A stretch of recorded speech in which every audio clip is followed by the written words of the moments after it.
Y déjeme decirle, mire, es bien importante y me gusta ese tema porque hoy la normal rural, digamos, más famosa o más notoria es Ayotzinapa por varias razones, o la normal rural Raúl Isidro Burgos de Ayotzinapa por dos razones. Una, porque es la casa del maestro Lucio Cabañas Barrientos, que no de Genaro Vázquez, mucha gente de pronto asocia a Ayotzinapa también con el maestro Genaro Vázquez Rojas. No, el maestro Genaro Vázquez Rojas estudió en la Ciudad de México, después él es guerrerense, después regresó a Guerrero, nunca se despegó de su tierra y empezó su lucha guerrillera,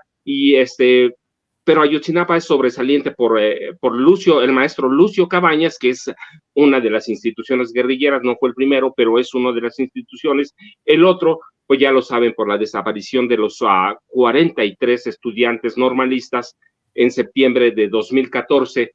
pero la primera escuela normal rural estuvo en Tacámbaro, Michoacán. Se fundó en 1921 y rendía cuentas a la recién creada Secretaría de Educación Pública del maestro José Vasconcelos. Nada más hay que ver el nivel que tenían y después en lo que la rebajaron. Tenía mucho apoyo, yo recuerdo, no porque lo haya vivido, porque lo estudié mucho tiempo, del gobernador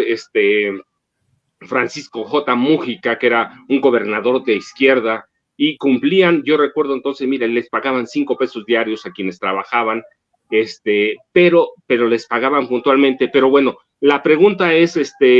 Sósimo, esa nada más era un parte de contexto para que la gente vea que tenemos una muy famosa, pero tenemos muchas otras, Tenería, todavía el neoliberalismo las vio y las presentó como las escuelas del diablo, porque eran comunistas, socialistas. Todavía son, Sósimo, las normales rurales, las escuelas del diablo. Pues ahora sí que dependiendo de quién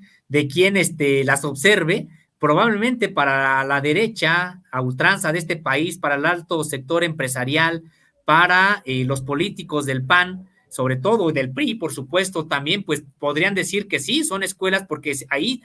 como comentaba maestro, se sigue estudiando el materialismo dialéctico, el materialismo histórico, es decir, también el marxismo-leninismo. En ese sentido, pues para ellos podrían ser las escuelas del diablo, aunque me parece que para las comunidades, incluso aledañas a las propias escuelas, para los alumnos que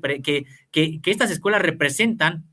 por la gratuidad y por el modelo educativo que tienen, la única oportunidad de acceder a la educación superior, pues son escuelas, ellos dicen, para la generación de buenas personas, porque así les he hecho yo estas preguntas. Hemos tenido la oportunidad de entrevistar aquí en Contralínea en distintas ocasiones al Comité Central de esta Federación de Estudiantes Campesinos Socialistas de México, que es la que aglutina a los estudiantes de las normales rurales, y decían, somos semillero de buenas personas. Yo les decía, son semilleros de guerrilleros, como comúnmente se les dice, y ellos dicen, somos semilleros de buenas personas. Sí, en efecto, hay que recordar que en su momento, pues muchos estudiantes de las escuelas normales rurales se incorporaron a movimientos sociales y también a movimientos armados, pero también como lo hicieron estudiantes de muchas otras universidades, incluyendo públicas como la UNAM, por ejemplo, en su momento. Por supuesto que integrantes, estudiantes en su momento de estas universidades, pues formaron grupos que estuvieron, sí, en el propio Partido de los Pobres, de Lucio Cabañas y esta Brigada Campesina de Ajusticiamiento, por ejemplo, pero también en otras, como la Liga Comunista 23 de Septiembre en su momento, esta Asociación Cívica Nacional Revolucionaria de Genaro Vázquez, a la que ya hacías alusión, maestro, también, y tantas otras. Entonces, pues sí, podríamos decir en su momento, sí, hubo también estudiantes de estas escuelas normales rurales que en su momento, pues ante la falta de oportunidades, de expresión política, ante la cerrazón y el autoritarismo que se vivió en México durante mucho tiempo, pues sí, no tenían otra opción, otra salida que el movimiento armado. Y sí recordar que eran en su mayoría estudiantes de la normal rural de Salaices, Chihuahua, la que atacaría el cuartel de Madera en 1965 en el Grupo Popular Guerrillero, que había maestros rurales ahí también, como el propio Arturo Gámez y Pablo Gómez, y que en ese sentido, pues sí, hubo también esta expresión. Claro, el caso del maestro Lucio Cabañas, impresionante, un maestro impresionante, una capacidad también muy interesante que adquirió ahí en la normal rural Raúl Isidro Burgos de Ayotzinapa, Guerrero. Nosotros tuvimos la oportunidad de participar en la integración del expediente de la FEXUM que hay en el Archivo General de la Nación con documentos de la Dirección Federal de Seguridad, es decir, con la policía política de entonces, y pues fue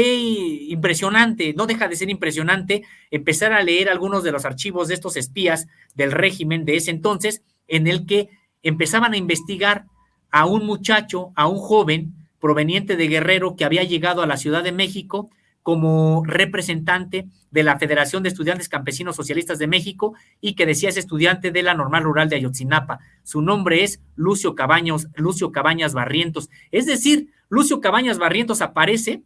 en los expedientes de la Policía Política Mexicana antes de que ese muchacho pensara que alguna vez terminaría levantándose en armas. Muchos años después se levantaría en armas y esto obligado prácticamente por circunstancias, pero sí, ya era seguido simple y sencillamente por ser representante de la FEXUM de la Escuela Rural de Ayotzinapa, Guerrero. Entonces, son escuelas impresionantes porque decíamos, el primer requisito para ingresar a una escuela normal rural es el ser pobre, nos comentaban ellos. ¿En qué sentido? Pues es que, claro, que tiene que cumplirse con ciertas características académicas, tener su certificado de bachillerato, etcétera, pero un requisito insustituible es el ser pobre. Hay un estudio que se les hace a los estudiantes, ahí a los aspirantes más bien, económico, y pues sí, si se observa que el estudiante o el aspirante pues tiene oportunidad de pagarse una educación o de asistir a otra escuela, pues entonces se le da preferencia a aquel que tenga una calidad de vulnerable pues mayor. ¿Y esto por qué? ¿Por qué ocurre esto en las normales rurales? Porque las normales rurales nacieron como un modelo en el que los estudiantes no tienen no solamente que pagar, o sea, no tienen que pagar para estudiar, no hay cuotas, no hay ningún tipo de pago, pero no es suficiente porque dicen ellos, pues también la UNAM, por ejemplo, o otras escuelas son gratuitas, pero los estudiantes de las escuelas normales rurales tienen también solventado el asunto de la alimentación, porque es un internado, ahí se les da de comer, el del alojamiento, porque es precisamente un internado, y porque desde hace tiempo, antes de este sexenio, eran los estudiantes que recibían una beca por estudiar. Vaya que esto es totalmente contrario al neoliberalismo, porque el neoliberalismo te dice, no, la educación es una mercancía y si tú quieres educarte, paga por ella. Pues las normales rurales tienen una visión totalmente distinta. La educación es un derecho y como tal, no solamente no debes de pagar por él, sino que incluso se te tiene que dar una beca para que tú te dediques en cuerpo y alma a estudiar y no tengas que estar o trabajando o dependiendo de algún otro tipo de ingreso que te implique pues restarle tiempo a tu estudio. Entonces, son modelos totalmente distintos y precisamente por eso, pues prácticamente estuvieron a punto de desaparecer completamente durante el periodo neoliberal ante este acoso que hubo y que hay que recordarlo. La desaparición de los 43 se da en el contexto de este acoso, de que querían desaparecer a la normal rural.